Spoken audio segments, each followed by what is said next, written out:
ਵਾਹਿਗੁਰੂ ਜੀ ਕਾ ਖਾਲਸਾ ਵਾਹਿਗੁਰੂ ਜੀ ਕੀ ਫਤਿਹ। ਅਨਮੋਲ ਗੁਰਬਾਣੀ ਵਿਚਾਰ ਚੈਨਲ ਵਿੱਚ ਆਪ ਜੀ ਦਾ ਸਵਾਗਤ ਹੈ।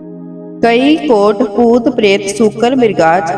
ਗੁਰੂ ਅਮਰਦਾਸ ਜੀ ਜਦੋਂ ਗੋਇੰਦਵਾਲ ਗਏ, ਉੱਥੇ ਵੀ ਮਾੜੀਆਂ ਰੂਹਾਂ ਦਾ ਵਾਸਾ ਸੀ।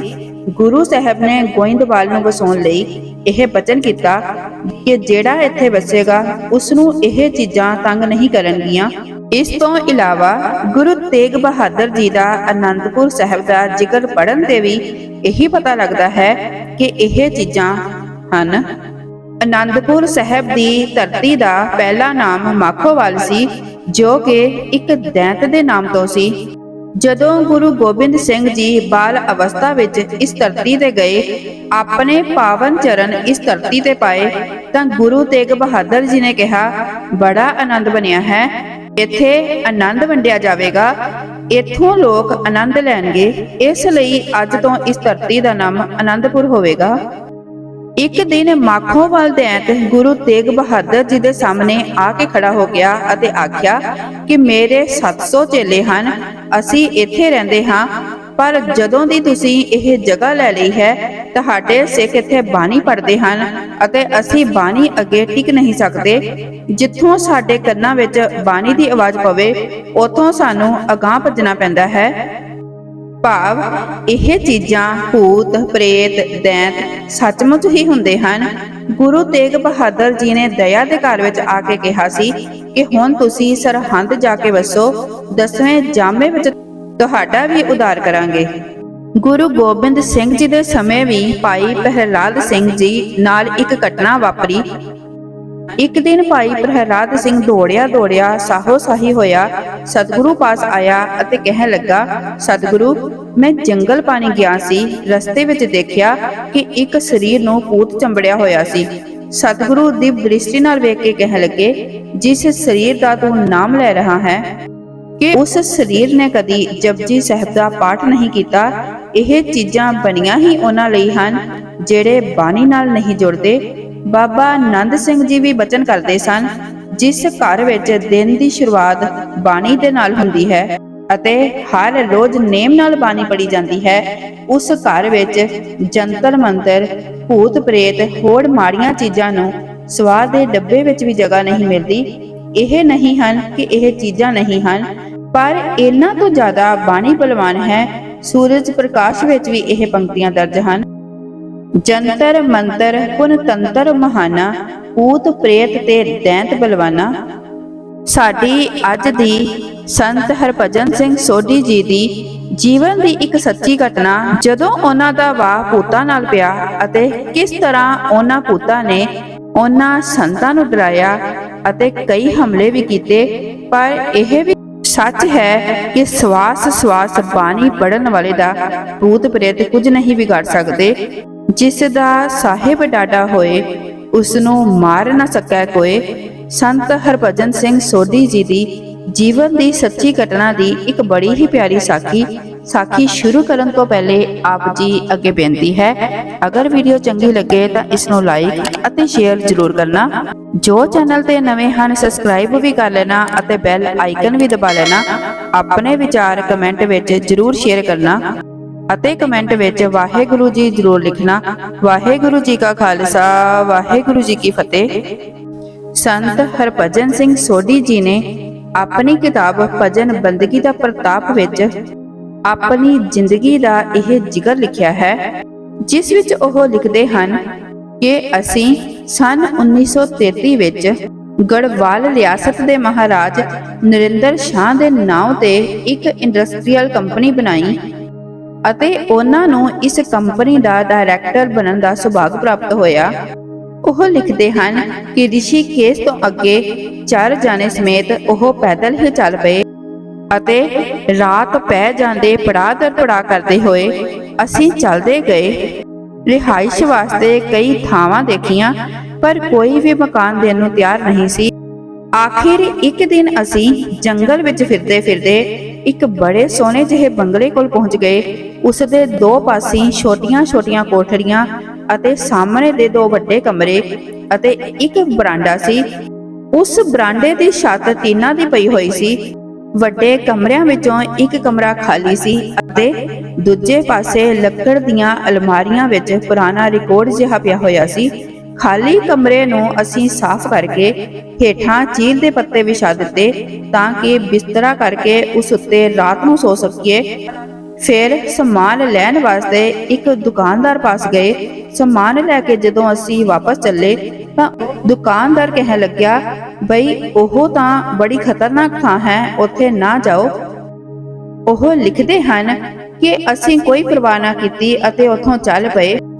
ਉਹ ਦੁਕਾਨਦਾਰ ਦੌੜ ਕੇ ਪਿੰਡ ਦੇ ਨੰਬਰਦਾਰ ਨੂੰ ਬੁਲਾ ਲਿਆਇਆ ਅਤੇ ਨੰਬਰਦਾਰ ਨੇ ਵੀ ਸਾਨੂੰ ਉਸ ਬੰਗਲੇ ਵਿੱਚ ਜਾਣ ਤੋਂ ਰੋਕਿਆ ਅਤੇ ਉਸ ਬੰਗਲੇ ਦੀ ਕਹਾਣੀ ਸੁਣਾਉਣੀ ਸ਼ੁਰੂ ਕੀਤੀ ਕਿ ਇਸ ਜਗ੍ਹਾ ਪਹਿਲਾਂ ਜੰਗਲਾਤ ਮਹਿਕਮੇ ਦਾ ਰੇਂਜਰ ਆਇਆ ਹੋਇਆ ਸੀ ਅਤੇ ਉਸ ਇਲਾਕੇ ਦੇ ਮਹਾਰਾਜ ਵੀ ਉਸ ਬੰਗਲੇ ਅੰਦਰ ਆਰਾਮ ਕਰਿਆ ਕਰਦੇ ਸਨ। ਇੱਕ ਦਿਨ ਉਸ ਰੇਂਜਰ ਨੂੰ ਕੰਮ ਕਰਦਿਆਂ ਹਨੇਰਾ ਹੋ ਗਿਆ ਅਤੇ ਹਨੇਰੇ ਵਿੱਚ ਘਰ ਜਾਣਾ ਉਸਨੇ ਠੀਕ ਨਾ ਸਮਝ ਕੇ ਇੱਥੇ ਹੀ ਰਾਤ ਨੂੰ ਆਰਾਮ ਕਰਨ ਬਾਰੇ ਸੋਚਿਆ। ਰਾਤ ਦੇ ਸਮੇਂ ਇੱਕ ਭੂਤ ਨੇ ਉਸ ਨੂੰ ਡਰਾ ਕੇ ਕਿਹਾ, ਅੱਗੇ ਤੋਂ ਤੂੰ ਕਦੀ ਰਾਤ ਨਹੀਂ ਰੁਕਣਾ, ਨਹੀਂ ਤਾਂ ਮੈਂ ਤੈਨੂੰ ਮਾਰ ਦਿਆਂਗਾ। ਦਿਨ ਚੜ ਉਸਨੇ ਇਹ ਗੱਲ ਕਈਆਂ ਨੂੰ ਦੱਸੀ, ਪਰ ਲੋਕ ਉਸ ਨੂੰ ਕਹਿਣ ਲੱਗੇ, ਐਵੇਂ ਤੇਰੇ ਮਨ ਦਾ ਡਰ ਹੈ, ਭੂਤ ਹੁੰਦਾ ਤਾਂ ਤੈਨੂੰ ਜਿਉਂਦਾ ਨਾ ਛੱਡਦਾ। ਅਜਮਾਇਸ਼ ਲਈ ਉਸਨੇ ਦੂਸਰੇ ਦਿਨ ਆਪਣੀ ਬੰਦੂਕ ਅਤੇ ਰਿਵਾਲਵਰ ਮੰਗਵਾ ਲਿਆ ਅਤੇ ਉੱਥੇ ਬੰਗਲੇ ਵਿੱਚ ਹੀ ਫਿਰ ਸੋ ਗਿਆ। ਸਵੇਰ ਹੁੰਦਿਆਂ ਸਾਰ ਹੀ ਜਦੋਂ ਪਿੰਡ ਵਾਲੇ ਉਸ ਬੰਗਲੇ ਦੇ ਕੋਲ ਪਹੁੰਚੇ ਤਾਂ ਕੀ ਦੇਖਿਆ ਕਿ ਦਰਵਾਜ਼ਾ ਅੰਦਰੋਂ ਬੰਦ ਸੀ ਅਤੇ ਉਸ ਰੇਂਜਰ ਦੀ ਲਾਸ਼ ਪਈ ਹੋਈ ਸੀ ਅਤੇ ਨਾਲ ਹੀ ਉਸਦੇ ਬੰਦੂਕ ਅਤੇ ਰਿਵਾਲਵਰ ਵੀ ਪਏ ਹੋਏ ਸਨ। ਮਹਾਰਾਜਾ ਸਾਹਿਬ ਨੂੰ ਇਸ ਗੱਲ ਦੀ ਖਬਰ ਦਿੱਤੀ ਗਈ ਅਤੇ ਕੁਝ ਦਿਨਾਂ ਬਾਅਦ ਉੱਥੇ ਇੱਕ ਹੋਰ ਰੇਂਜਰ ਭੇਜ ਦਿੱਤਾ ਗਿਆ। ਉਹ ਬੜਾ ਡਰਪੋਕ ਸੀ। ਉਸਨੇ ਪਿੰਡ ਦੇ ਦਫ਼ਤਰ ਵਿੱਚ ਕੰਮ ਕਰਨਾ ਸ਼ੁਰੂ ਕਰ ਦਿੱਤਾ ਅਤੇ ਆਪਣਾ ਸਮਾਨ ਬੰਗਲੇ ਅੰਦਰ ਹੀ ਰਹਿਣ ਦਿੱਤਾ।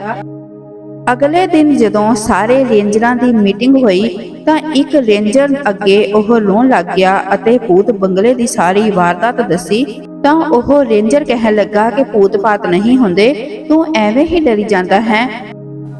ਜੇਕਰ ਐਸੀ ਗੱਲ ਹੈ ਤਾਂ ਤੂੰ ਮੇਰੇ ਨਾਲ ਬਦਲੀ ਕਰ ਲੈ।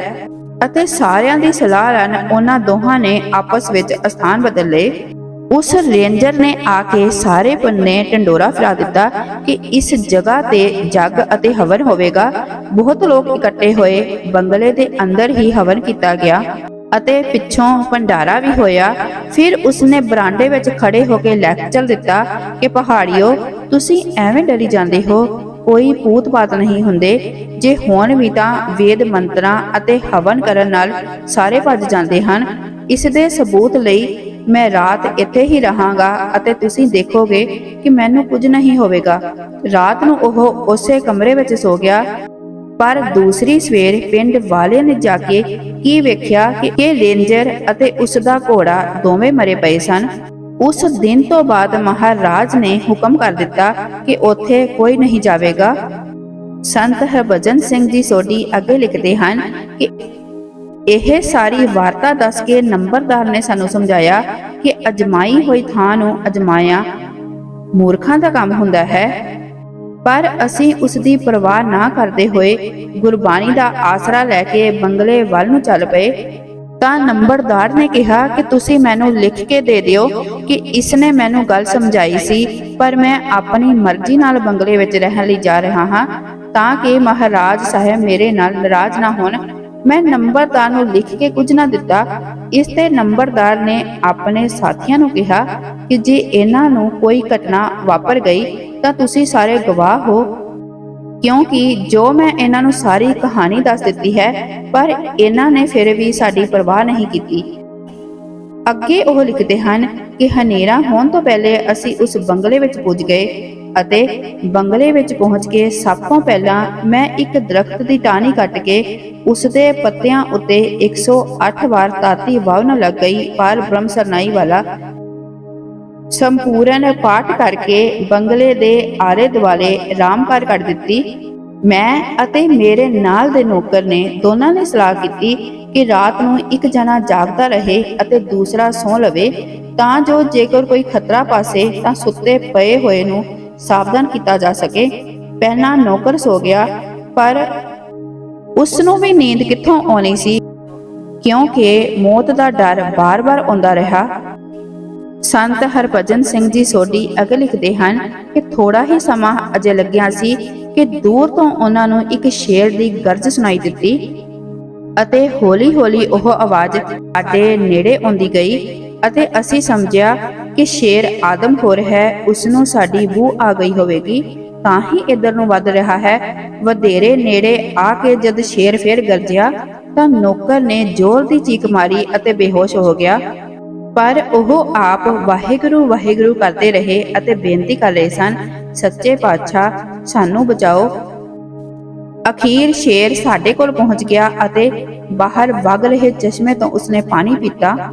ਪਰ ਦਾਤੇ ਦੀ ਮਿਹਰ ਦੇ ਨਾਲ ਉਹਨਾਂ ਦੀ ਅਰਦਾਸ ਪ੍ਰਵਾਨ ਹੋਈ ਅਤੇ ਉਹ ਸ਼ੇਰ ਦੂਜੇ ਪਾਸੇ ਨੂੰ ਮੁੜ ਗਿਆ।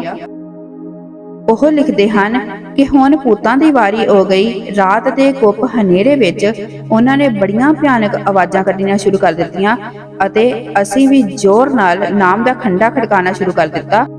ਇਹਨਾਂ ਭੂਤਾਂ ਨੇ ਦਰਖਤ ਤੋੜ ਕੇ ਸਾਡੇ ਕਮਰੇ ਦੀ ਛੱਤ ਉੱਤੇ ਸੁੱਟਣੇ ਸ਼ੁਰੂ ਕਰ ਦਿੱਤੇ। ਕੁਝ ਸਮਾਂ ਇਹ ਸਿਲਸਿਲਾ ਇੰਜ ਹੀ ਚੱਲਦਾ ਰਿਹਾ ਅਤੇ ਉਸ ਪਿੱਛੋਂ ਇਹ ਸਿਲਸਿਲਾ ਬੰਦ ਹੋ ਗਿਆ ਅਤੇ ਉਹਨਾਂ ਨੇ ਵੱਡੇ ਵੱਡੇ ਪੱਥਰ ਸੁੱਟਣੇ ਸ਼ੁਰੂ ਕਰ ਦਿੱਤੇ। ਪਰ ਇਹਨਾਂ ਨੇ ਵੀ ਅੱਗੋਂ ਜਾਪ ਜਾਰੀ ਰੱਖਿਆ। ਉਹ ਅੱਗੋਂ ਲਿਖਦੇ ਹਨ ਕਿ ਸਤਿਗੁਰੂ ਜੀ ਦੀ ਕਿਰਪਾ ਨਾਲ ਬੰਗਲੇ ਦੇ ਚਾਰੇ ਪਾਸੇ ਜੋ ਉਹਨਾਂ ਨੇ ਰਾਮਕਾਰ ਕੱਢੀ ਹੋਈ ਸੀ, ਉਸ ਰਾਮਕਾਰ ਦੇ ਕੱਢਣ ਕਰਕੇ ਭੂਤ ਅੰਦਰ ਵੜਨ ਦਾ ਹੀਆ ਨਹੀਂ ਸੀ ਕਰ ਸਕਦੇ।